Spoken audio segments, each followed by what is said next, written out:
Bonsoir à tous. Ce mardi, l'actualité nous conduit tout d'abord à Yamoussoukro, puis à Bouaké, deux villes qui ont reçu des visites de hautes personnalités de l'État. Le vice-président Tiemokomé Koné et le premier ministre Robert Begré-Mombé en déplacement pour visiter les infrastructures liées à la CAN 2023, l'hôtel président de Yamoussoukro, le stade de la ville, la cité CAN à Bouaké et le stade de la paix ont été passés au peigne fin.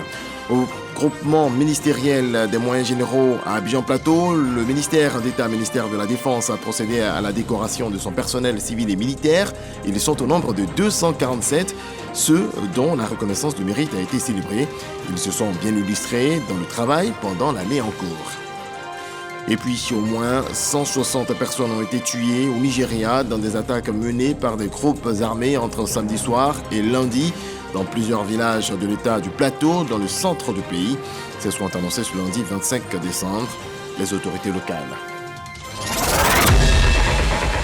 Bienvenue à vous tous. On démarre tout de suite avec ce drame au Nigeria. Entre le 23 et le 25 décembre dernier, le centre du pays a connu la terreur. Au moins 160 personnes ont été tuées dans des attaques menées par des groupes armés dans plusieurs villages de l'État du Plateau, ont annoncé ce 25 décembre les autorités locales. Les hostilités déclenchées samedi se poursuivaient ce lundi au matin, a déclaré Mondé Kassa, le président du conseil du gouvernement de Boko, une circonscription située dans cette région en proie depuis plusieurs années à des tensions religieuses et ethniques. Et je vous donne la lecture de ce télégramme émanant de la présidence de la République. Monsieur le Président et chers frères, c'est avec consternation que j'ai appris la nouvelle des attaques de groupes armés survenues entre le 23 et 25 décembre 2023 dans plusieurs villages de l'État du Plateau, dans le centre du Nigeria, faisant plus de 160 morts et de nombreux blessés. En cette douloureuse circonstance, je voudrais, au nom du peuple et du gouvernement ivoirien, ainsi qu'en mon nom propre, exprimer à votre Excellence, au gouvernement et au peuple frère du Nigeria, notre profonde compassion et la solidarité du peuple ivoirien. Tout en condamnant ces attaques que rien ne saurait justifier, je vous prie, votre Excellence, de bien vouloir transmettre nos sincères condoléances aux familles éplorées, de même que nos vœux de prompt rétablissement aux blessés. Très haute et fraternelle considération. C'est signé Alassane Ouattara, président de la République de Côte d'Ivoire. C'est bientôt le début de la CAN 2023. Plusieurs infrastructures devant accueillir l'événement sont passées au peigne fin par le vice-président et le Premier ministre. Tiemokomé Koné et Robert Begré-Mombé se sont donc rendus à Yamoussoukro. Herman Guivé. Des infrastructures sportives de qualité pour une Coupe d'Afrique des Nations marquée du sceau de l'hospitalité. Ce slogan à lui seul pourrait résumer les visites engagées par le chef du gouvernement Robert Begré-Mombé dans la capitale politique Yamoussoukro à quelques jours de l'ouverture de la grande messe du football africain. Première étape de cette visite, le stade Charles Konan-Banny de Yamoussoukro. L'opérateur chargé du suivi des travaux engagés au sein de l'édifice rassure, de grands ajustements ont été faits afin que la CAN à Yamoussoukro soit à la hauteur des ambitions affichées par le gouvernement. Voir de plus près ce qu'il en est, toucher du doigt, interroger si cela s'impose, voici l'exercice auquel s'est livré le Premier ministre à Robert Begré-Mombé. Les vestiaires des joueurs, les salons VIP et VVIP et cette somptueuse pelouse qui donne envie de faire carrière dans le football, rien n'échappe au regard du chef du gouvernement. Le travail qui a été fait ici est remarquable. Et du point de vue technique, et du point de vue des équipements, nous sommes prêts. Mais retenez une chose, on va rester vigilants jusqu'à la fin de la compétition. Nous avons demandé que des équipes d'astreinte soient mises en place ici.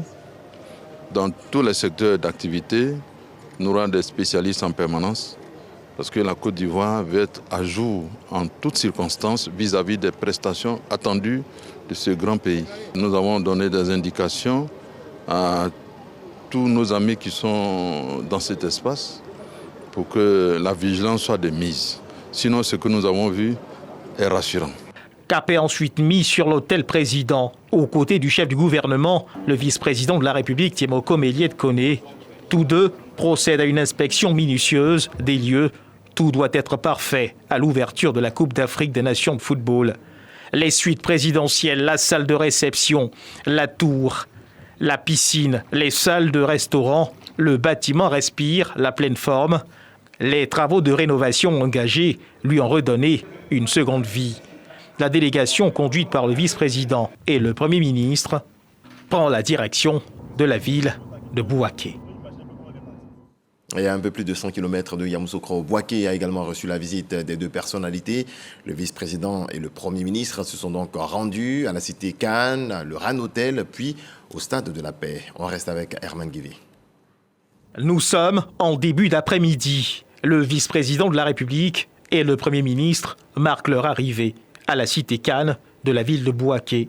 Les deux personnalités et leur délégation venues s'enquérir des commodités qu'offre cette cité Cannes, les villas visitées offrent sérénité, modernité, le tout avec une touche de luxe qui invite à la concentration. Le président de la République, Alassane Ouattara, attache une grande importance au confort et à la convivialité qui doit caractériser la Cannes. Tous ceux qui viennent nous voir, tous nos hôtes, doivent être à l'aise et savoir que la Côte d'Ivoire est un pays d'accueil et qu'on tient à tout ce qui peut agrémenter leur séjour. À Yamoussoukro, l'hôtel président est presque prêt. Il n'y a que quelques petits réglages à faire, mais tout sera prêt et je trouve que tout a été fait pour que ce soit les meilleures conditions de séjour des uns et des autres. Ici, au village de la Cannes, non seulement la qualité a été respectée, mais en plus de ça, les besoins ont été pris en considération. J'ai visité une villa entraîneur avec tout le dispositif dont peut avoir besoin un entraîneur pour suivre son équipe. J'ai visité la villa des joueurs avec tout le confort qu'il faut pour qu'ils soient à l'aise et qu'ils donnent le rendement le plus important qu'ils peuvent donner. Voilà ce que nous avons fait et nous allons continuer de le faire et rendre compte au chef de l'État pour lui dire que la Cannes se prépare bien et que nous sommes persuadés que ceux qui viendront seront heureux. Direction à présent, le stade de Bouaké, capacité d'accueil, 40 000 places. Le Premier ministre s'offre un tour de l'infrastructure, une visite guidée qui lui permet de se rendre compte que tout est en place afin que le football prenne toute sa place dans le calendrier qui lui sera réservé. Escale à l'hôtel de la Paix de Bouaké, situé en face du stade de la Paix. Il a été réquisitionné par une équipe de football. Un technicien explique au chef du gouvernement la nature des travaux engagés. Dernier édifice visité à Bouaké, le RAN Hotel. Le bâtiment respire la fraîcheur, une véritable résurrection. Le Premier ministre n'hésite pas à vérifier par lui-même le confort proposé à la clientèle. Au terme de cette visite, le chef du gouvernement ne cache pas sa satisfaction. Le stade de Bouaké est magnifique. Nous avons regardé certains détails en donnant des indications. Et je pense que l'équipe qui est sur place est très dynamique et nous savons que rien ne nous échappera. Après le premier hôtel que nous avons visité, nous venons d'achever la visite de cet hôtel qui donne des perspectives rassurantes. Et je puis vous dire qu'il y a 2 réglages à faire pour que cet hôtel qui a fait le charme de Bouaké reprenne vie et que le goût de la vie revienne à Bouaké. Le 3 ou le 4 janvier, vous aurez les nouvelles définitives de cet hôtel. Il ne reste plus grand-chose à faire. Je félicite l'entreprise, le BNET et la mairie de Bouaké, ainsi que le corps préfectoral, qui ont mis beaucoup d'énergie à donner à cet hôtel son lustre d'antan. Il y a bon espoir que Bouaké soit prêt à recevoir la Cannes à travers le RAN Hotel. Bouaké, comme plusieurs autres villes du pays, vibrera au rythme de la Coupe d'Afrique des Nations. En attendant l'ouverture de la compétition, les infrastructures hôtelières et sportives amplifient leur mise à jour. Et si tout cela est possible, c'est bien grâce à la volonté du chef de l'État qui a mis à disposition les moyens nécessaires. Le COCAN en a conscience, d'où cette marche en hommage au chef de l'État, Alassane Ouattara, à Treichville. Éric Ogoré. Un hommage au premier capitaine des éléphants, le président Alassane Ouattara. Cet hommage se fait de façon spéciale pour coller à l'actualité. C'est par cette marche sportive que le président du COCAN a tenu à saluer le chef de l'État, grâce à qui notre pays accueille ce plus grand événement du continent. Le président Alassane Ouattara s'est fortement investi pour le succès de cette messe du football africain selon les organisateurs. Grâce à son leadership, notre pays reçoit la CAN. Plus de 30 ans après, ces athlètes sont composés des membres du COCAN, des autorités, des populations et des sportifs. C'est la commune de Treichville qui accueille l'événement. Nous disons un grand merci à ce monsieur exceptionnel que Dieu a donné à la Côte d'Ivoire, au président Alassane Ouattara. Je lui dois beaucoup. En 2002, j'ai été ministre des Sports. Ça n'a pas duré. Il y a eu ce que vous savez. Et en 2015, c'est le président Alassane Ouattara qui m'a dit « Tu avais commencé quelque chose en 2002, reviens au ministère des Sports » et il m'a nommé ministre des Sports en 2015. Le président du COCAN, Albert Amicha François, en a profité pour inviter les Ivoiriens à s'approprier véritablement cette CAN pour une réussite parfaite.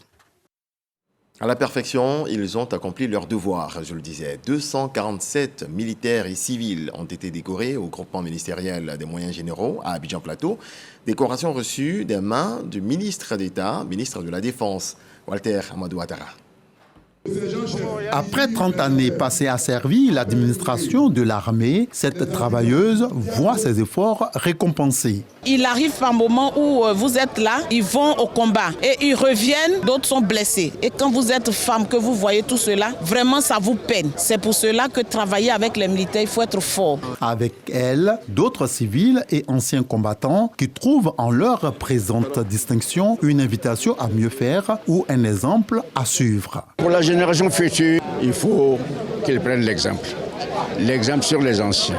Un exemple de rigueur, de loyauté surtout, pour ce pays. Nous avons reçu la distinction de la défense, échelon argent, c'est une louchage. Nous n'avons plus droit à l'erreur, nous devons être un exemple pour les collaborateurs.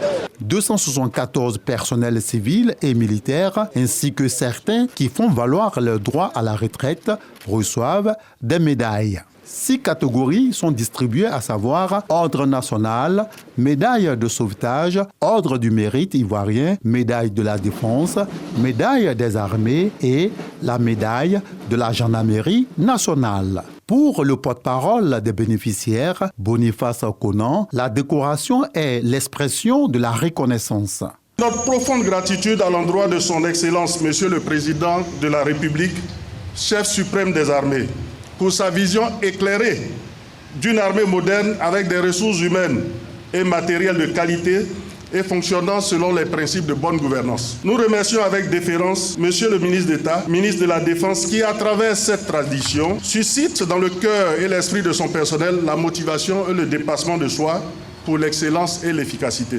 C'est au nom du président de la République que le ministre d'État, ministre de la Défense, remet ces médailles. Il se félicite de la bonne cohésion entre les forces en Côte d'Ivoire, surtout du bon comportement des soldats ivoiriens dans les missions à l'étranger. Au nom de son Excellence le Président de la République, M. Alassane Ouattara, chef suprême des armées, féliciter le chef d'état-major général des armées, le commandant supérieur de la gendarmerie nationale, ainsi que l'ensemble des forces armées de Côte d'Ivoire pour les résultats tangibles obtenus par leurs hommes sur le terrain, notamment dans la sécurisation de la population et leurs biens. Je voudrais associer à ces félicitations le directeur général de la police nationale. Mesdames et messieurs, les enjeux sécuritaires dans notre sous-région n'ont presque pas changé. Ils demeurent réels. Nos objectifs stratégiques et opérationnels n'ont donc pas changé. Vous n'êtes pas sans ignorer que l'année 2024 débutera avec le grand événement sportif qu'est la Coupe d'Afrique des Nations dans notre pays. Le chef suprême des armées compte sur chacun d'entre nous. Cette fête patronale du groupement des moyens généraux est ponctuée par un défilé pédestre, l'un des reflets de la discipline militaire. Dans le domaine de l'énergie, Lansine Bakayoko, notre reporter, nous apprend que le réajustement tarifaire de l'électricité effectué en juillet dernier n'a pas permis de rétablir l'équilibre du secteur. L'État a donc décidé d'un autre relèvement des tarifs à 10% qui concerne cette fois tous les abonnés. Voici les détails. Malgré le réajustement du prix de l'électricité à 9,6 francs intervenu en juillet passé, l'année 2023 se termine avec une perte d'exploitation de 127 milliards de francs CFA. Cette situation provoque de graves conséquences sur l'équilibre de l'offre relativement à la demande en matière d'électricité. Un effort supplémentaire de la part des abonnés est donc nécessaire pour permettre de s'approcher du taux d'équilibre d'ajustement tarifaire de 27%. Aussi, sur proposition de l'Autorité nationale de régulation du secteur de l'électricité, et après analyse de la commission consultative sur les tarifs d'électricité, le gouvernement a décidé d'un ajustement du prix de l'électricité de 10%. Cet ajustement s'applique à l'ensemble des abonnés d'électricité à compter du 1er janvier 2024. Ce nouvel ajustement fera passer le prix moyen de vente de 79 francs CFA le kilowattheure à 87 francs le kilowattheure pour un coût de revient moyen de 89 francs. L'appui constant de l'État au financement des investissements se poursuivra pour répondre aux besoins croissants des populations et des industriels. Je tiens à rassurer nos populations que des mesures ont été prises par le gouvernement en vue de réduire l'impact de cet ajustement sur leur quotidien. Des concertations ont été conduites par le ministre du Commerce et de l'Industrie et de la promotion des petites et moyennes entreprises avec les industriels et les partenaires sociaux à cet effet. Le ministre Souleymane Diarra assure que des contrôles renforcés seront effectués afin d'éviter la surenchère dans les usines et dans les marchés. Il faut préciser que le prix moyen du kilowattheure en Côte d'Ivoire reste l'un des plus faibles de la sous-région, où le prix moyen se situe entre 101 francs et 132 francs le kilowattheure. Au Sénégal, le kilowattheure se vend à 119 francs. Au Togo et au Bénin, il se négocie entre 100 francs et 111 francs. Je vous donne la lecture de ce communiqué émanant du ministère du Commerce et de l'Industrie. Dans le cadre de l'ajustement des tarifs de l'électricité, le ministre du Commerce et de l'Industrie porte à la connaissance des opérateurs économique, de l'instauration du principe de l'information préalable et de la concertation avant toute révision de prix des denrées de grande consommation en général et en particulier les prix des produits soumis à la réglementation des prix et de la concurrence, conformément au décret numéro 2022-167 du 9 mars 2022.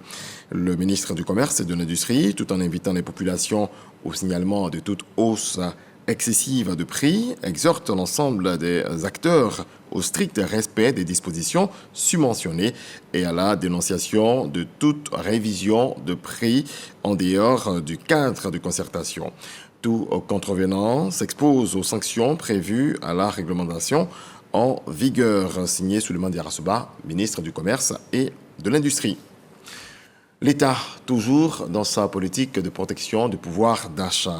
La ministre de la Cohésion nationale et de la Solidarité de la lutte contre la pauvreté vient de lancer le paiement de 100 000 nouveaux bénéficiaires des filets sociaux productifs. Ce sont au total de 2017 à ce jour plus de 27 300 ménages qui ont bénéficié de près de 8 milliards de francs CFA dans le cadre de ce programme. La cérémonie a été marquée par la remise des kits avec et de motos aux agents communautaires. Les paiements filets sociaux pour cette nouvelle phase devraient impacter 75 000 ménages, selon la ministre Belmondo Dogo, qui avait à ses côtés le ministre Mamadou Touré, président du conseil régional du Haut-Sassandra. Dans la filière cacao, nous sommes à 12 mois de l'échéance fixée par l'Union européenne pour fermer son marché aux produits non certifiés. Les pays exportateurs doivent respecter certains critères. La Côte d'Ivoire, sur la voie de la certification, a mis en marche certains leviers. On peut le voir à travers les coopératives. Lansine Bakayoko, incursion dans notre dossier Éco d'ici, Éco Plus.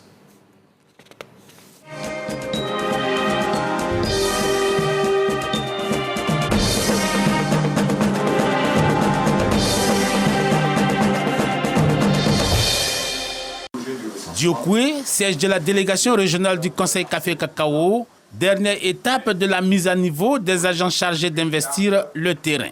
Vous avez pour rôle d'abord de présenter le système de traçabilité à chaque société coopérative.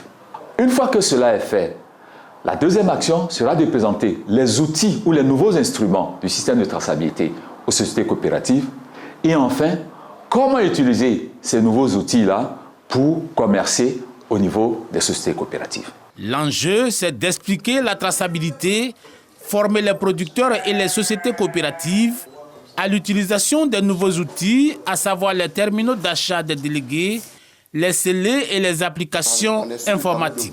La première fonctionnalité de la carte que nous leur présentons, c'est d'abord d'être une carte professionnelle, d'une carte qui va servir à commercialiser à la fois le cacao et à recevoir de l'argent. Ensuite, leur permet de dire que la carte est le premier instrument ou le premier outil qui va déclencher la traçabilité. 100 sociétés coopératives ayant au moins 200 membres disposant de leur carte de producteur sont sélectionnées sur toute l'étendue de la zone de production, découpée en 13 délégations régionales. Nous avons aussi conçu et testé le système qui permet d'enregistrer les transactions au bord champ. Derrière ce dispositif, on a un système de back-office qui permet à la coopérative de pouvoir donc gérer les entrées et les sorties, que ce soit des flux financiers que les flux physiques de cacao et de café. On doit déployer ce système-là pour l'ensemble des 2000 coopératives qui opèrent au bord champ. À Bonon, une trentaine de kilomètres de Boisflé, la société coopérative Lang. Depuis le Boschan déjà, il sait déjà combien de stocks qui se trouvent dans tel magasin ou tel magasin. Donc, déjà, si on a un stock conséquent, on peut déjà faire des demandes de stock afin qu'on fasse un chargement au niveau du magasin central. Avant, on donne l'argent à les délégués.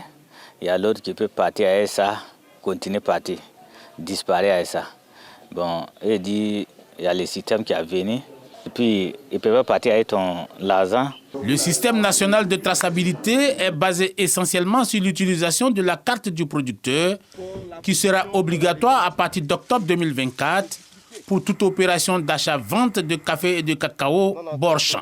Wilfried Kofi est chargé de cette opération dans la zone de Zoukoubeu, au centre-ouest de la Côte d'Ivoire. C'est avec ça que tu as retiré ton argent quand tu as vendu ton cacao. Donc si tu me donnes un numéro qui ne passe pas, même si tu as la carte, ça ne va pas te servir. C'est pourquoi je suis sûr que tu vas retirer le numéro. Est-ce que tu vas retirer? Près d'1 million de producteurs ont été identifiés. Plus de 3 millions d'hectares de parcelles de café cacao ont été géolocalisés. La distribution des cartes se poursuit donc et est couplée avec le recensement des producteurs retardataires et la géolocalisation de leurs parcelles. Wilfried Kofi se rend dans le village voisin pour géolocaliser la parcelle de Raphaël Belli qu'il a recensée un peu plus tôt.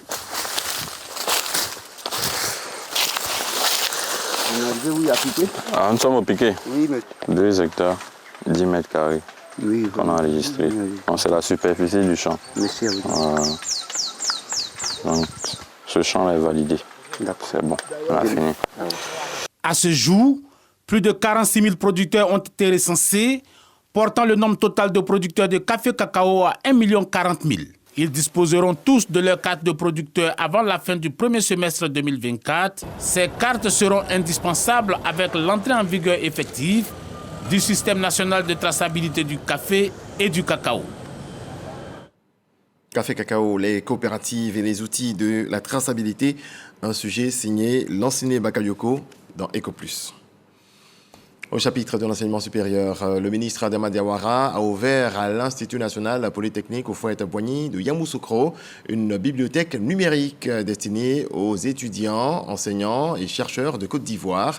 La bibliothèque Alassane Ouattara vient résoudre le problème d'indisponibilité et de coûts élevés des ouvrages sur le marché. Kader Sogodogo, c'est Forazigui. L'enseignement supérieur en Côte d'Ivoire se dote d'une bibliothèque numérique. Elle est accessible depuis n'importe quelle ville du pays à partir d'une plateforme numérique. Elle est destinée aux enseignants, aux chercheurs et aux étudiants, aussi bien du public que du privé. La bibliothèque numérique de Côte d'Ivoire va également servir à la formation de tous les étudiants du niveau licence au doctorat. C'est Adama Diawara, le ministre de l'Enseignement supérieur et de la Recherche scientifique, qui l'a mise en service à l'Institut national polytechnique Houphouët-Boigny. Monsieur le ministre, par ma voix, tous les récipiendaires vous rassurent de faire bon usage de ces appareils de dernière génération et de se muer en de véritables ambassadeurs auprès de nos condisciples élèves, les sensibilisant sur les valeurs de l'excellence et les comportements responsables en milieu universitaire. Baptisée Bibliothèque Alassane Ouattara, cette plateforme numérique vient répondre à l'épineux problème de cherté des ouvrages. Elle l'ouvre avec 96 000 livres de tout genre, donnant ainsi aux étudiants, aux chercheurs et enseignants une grande facilité dans la réalisation de leurs travaux. Un étudiant, il n'a pas les moyens de s'acheter 20 bouquins. Il ne peut pas. Il n'en a pas les moyens financiers. Et même s'il en avait les moyens financiers, encore faudrait-il qu'il les trouve sur la place. Ça, c'est pas évident. Tous ces problèmes-là seront résolus justement à travers la bibliothèque numérique. Parce que là, vous avez la possibilité de consulter une multitude de bouquins pour très peu de sous. Le ministre Adama Diawara poursuit en invitant les étudiants à consulter régulièrement cette bibliothèque numérique. Le président de la République, son Excellence M. Alassane Ouattara, vient de donner à l'ensemble des jeunes de Côte d'Ivoire, notamment la jeunesse estudiantine, un instrument dont la portée est incommensurable. Les enseignants, les chercheurs et étudiants y ont tous accès depuis leur position à partir de leur ordinateur, d'une connexion Internet et d'un code d'accès. Cette cérémonie a servi de cadre pour récompenser les meilleurs étudiants des 9 universités publiques de Côte d'Ivoire, ceux de l'École normale supérieure d'Abidjan ENS et de l'INPHB. On a prié pour la paix en Côte d'Ivoire, dans le sud Comoé. Une action des imams de la région de Djimini-Sikro, dans le département de Tiapoum. Pariasso reconnaît. Prier pour la paix, pour les actions de développement du président de la République Alassane Ouattara, mais aussi prier pour les actions de cohésion de Cheikh Ayman Ousmane Diakité, président du COSIM. C'est l'enjeu majeur au cœur de ce grand rendez-vous de prière et de bénédiction à Djimini-Sikro, situé dans le département de Tiapoum. Rencontre de prière qui a enregistré la participation de nombreux imams et guides religieux du Sud Comoé. À leur tête, Cheikh Moussa Dramé, président du COSIM de la région. Les imams sont venus de partout de la région Sud Comoé pour demander à Allah qu'il accompagne les actions du président de la République pour que notre pays continue d'évoluer dans la paix, dans la cohésion et la réconciliation entre les enfants de ce pays. Cette initiative des imams du Sud Comoé est à encourager. Nous souhaitons que les prières en faveur de la paix, du vivre ensemble et pour la cohésion sociale soient exaucées. Cette rencontre spirituelle, une occasion pour imams, guides religieux, prédicateurs et fidèles de procéder à la fin de la lecture et des bénédictions du glorieux Coran, entamée depuis 2022. Elle a également été marquée par une séance de prière spéciale pour la stabilité dans la sous-région. La paix, gage de tout développement, le développement qui est salué dans la localité de Djedje-Dikwepa, à une quinzaine de kilomètres de Gagnoa. Les populations ont rendu hommage au président de la République, Alassane Ouattara. On voit cela avec Mama Traoré. Ouvert en septembre 2021, le collège de proximité du village de Djedje-Dikwepa se compose de 2 bâtiments de 3 salles, d'un bloc administratif de 11 bureaux, d'un préau, d'une cantine pour un effectif total de 130 élèves, dont 14 affrontent cette année le BEPC. L'établissement porte le nom du chef de l'État. Avant, les parents partaient inscrire les enfants à Gagnoa. Et à Gagnoa, là-bas, les enfants souffraient, les enfants ne mangeaient pas. Donc nous disons merci au président de la République pour avoir construit un collège. Et surtout l'année prochaine, nous voulons avoir une clôture à sécurité. Nous voulons avoir une classe de sécurité. Djedje-Dikwepa se trouve être à la terre d'origine du professeur Oraga Obou, constitutionnaliste réputé et chevronné. Dans l'élan des actions de développement du gouvernement dont bénéficie son village, professeur Ouraga Obou s'active. À son actif, la mise en place d'une unité artisanale de transformation du manioc, d'une coopérative au bénéfice des femmes du canton Gbadi-Est, ainsi que l'ouverture récente d'une agence de microfinance. Ça va leur permettre de faire l'épargne et avec l'épargne, ils peuvent développer leurs champs, leur agriculture, mais aussi de s'occuper correctement de leurs enfants. Et de telle sorte que les enfants demain, bien encadrés, bien soutenus, nous sommes certains qu'ils sortiront de la région de nouveaux universitaires qui pourront poursuivre l'œuvre que nous avons commencée. Djedje Digbepa, village de la sous-préfecture de Daïé-Paki, est la localité qui a vu naître l'un des tout premiers prêtres de Gagnoa, Monseigneur Atea Robert, qui avait ouvert les portes des premières écoles primaires de cette sous-préfecture. En bref, une image à l'émission de télé-réalité musicale 1 à 12, produite par Yes Communication et la RTI, a connu son apothéose ce lundi 25 décembre 2023 au Sofitel, au Côte d'Ivoire. Dans une ambiance colorée, les 12 jeunes talents du micro ont rivalisé d'ardeur pour décrocher le Graal. Cette saison 4 a vu le sacre de la petite Jemima Communant. Elle repart avec la somme de 2 millions de francs CFA. On termine avec ce communiqué provenant du ministère de l'Emploi. Le ministre de l'Emploi et de la Protection sociale porte à la connaissance des populations vivant en Côte d'Ivoire que le lundi 1er janvier 2024, jour de la fête du 1er janvier, est déclaré jour férié et chômé sur toute l'étendue du territoire national. Pour les signataires de la convention collective interprofessionnelle du 19 juillet 1977 et conformément aux dispositions de l'article 64 de la dite convention, le jour de la fête du Nouvel An est déclaré jour férié, chômé et payé. Merci à vous tous de nous avoir suivis. Très belle nuit. Dieu nous garde. Bonsoir.